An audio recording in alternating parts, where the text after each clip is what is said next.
साथियों नमस्कार, मैं हरिश्चंद्र बर्णवाल एचबी शॉर्ट्स में आप सभी का स्वागत करता हूं। दोस्तों, तमिलनाडु से बहुत बड़ी खबर है और मुख्यमंत्री जोसेफ विजय से जुड़ी हुई खबर है। उनको झटका लगा है और कहां से झटका लगा है? तमिलनाडु हाई कोर्ट से लगा है। उनकी हमदर्दी को झटका लगा है, जो राजनीतिक रूप से लाभ लेने के लिए अपने कार्यकर्ताओं का सरकारी संसाधनों का उपयोग करते हुए दुरुपयोग करते हैं, उसमें झटका लगा है। कहानी क्या है दोस्तों, आप जरा समझिए। अच्छा, मैं आपको एक और बात बता दूं कि मुख्यमंत्री बनने के बाद हाई कोर्ट से जोसेफ विजय को पहली बार यह झटका लगा है।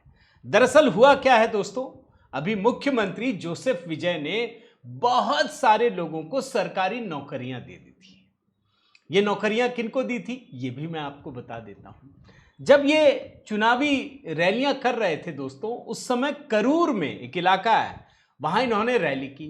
बहुत बड़ी भगदड़ मच गई, भारी संख्या में लोगों की मौत हुई थी। बल्कि कितने लोग हुए थे मैं बताता हूं, 41 लोगों की मौत हो गई थी। अब ये जनाब मुख्यमंत्री बन गए।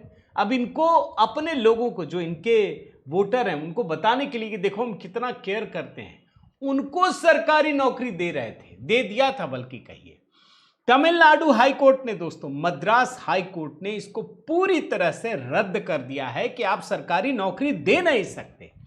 दो जजों की खंडपीठ है दोस्तों, जस्टिस सीवी कार्तिकेयन और जस्टिस आर शक्ति वेल।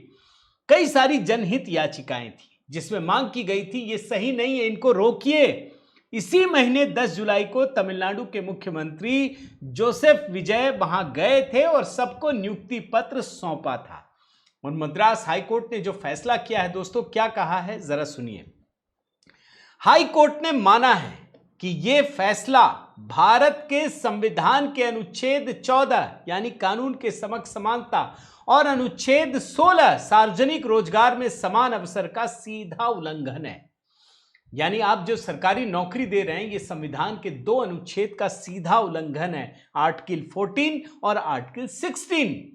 हाई कोर्ट ने कहा कि इस तरह विशेष अपवाद बनाकर नौकरी देने से उन योग्य उम्मीदवारों के अधिकारों का हनन होगा जो पहले से सरकारी विभागों में वेटिंग लिस्ट में शामिल हैं।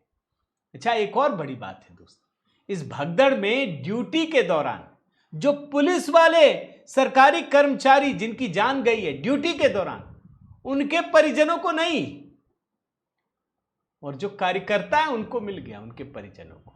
क्या कहा है हाई कोर्ट ने, यह भी मैं बताता हूं।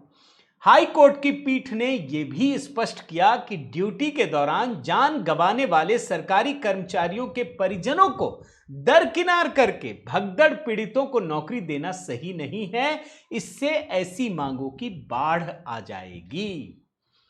ये जो रैली हुई थी दोस्तों सितंबर 2025 में, 41 लोग मर गए थे, मौत हो गई थी। ये उस समय भाग गए थे। हालांकि बाद में सहायता भी की इन्होंने और लोगों ने देखा, तभी चुनाव में जीत मिली है। मद्रास हाईकोर्ट ने बहुत बड़ा झटका दिया है दोस्त। अच्छा, जब ये फैसला आ रहा था ना, उस समय भी सुनवाई हो रही थी मद्रास हाईकोर्ट में। 10 जुलाई की बात कह रहा हूं।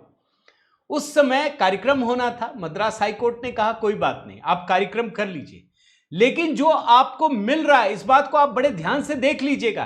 कोर्ट ने साफ साफ कहा यह अस्थायी नौकरी होगी और न्यायिक समीक्षा के अधीन होगी।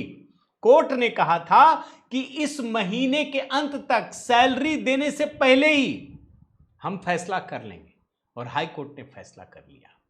अब देखिए, इससे अगर सही मायने में देखिए तो जोसेफ विजय के लिए भी राहत है, वरना कहीं भी भगदड़ हो जाए तमिलनाडु में, वो तो सब बोलेंगे भैया आप नौकरी दो हमको।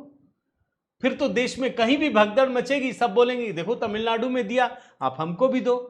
फिर तो सरकारी नौकरी कहां परीक्षाओं से मिलेगी, फिर तो भगदड़ से मिलेगी। फिर तो कहीं भी भगदड़ करवा दीजिए, सरकारी नौकरी ले जाइए। ऐसा होता है क्या? तो ये नियम भी गलत है दोस्तों, ये वास्तव में गलत है।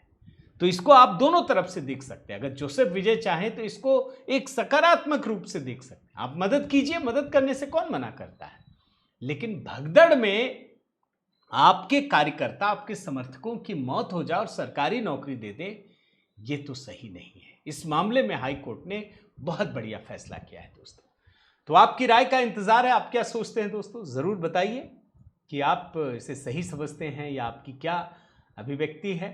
इस चैनल को अधिक से अधिक सब्सक्राइब कीजिएगा दोस्तों, ताकि हमारा जो मनोबल है और अच्छा हो, बढ़े, और इस चैनल में भी मैं मेहनत करूं। बहुत बहुत धन्यवाद। जय सिया राम।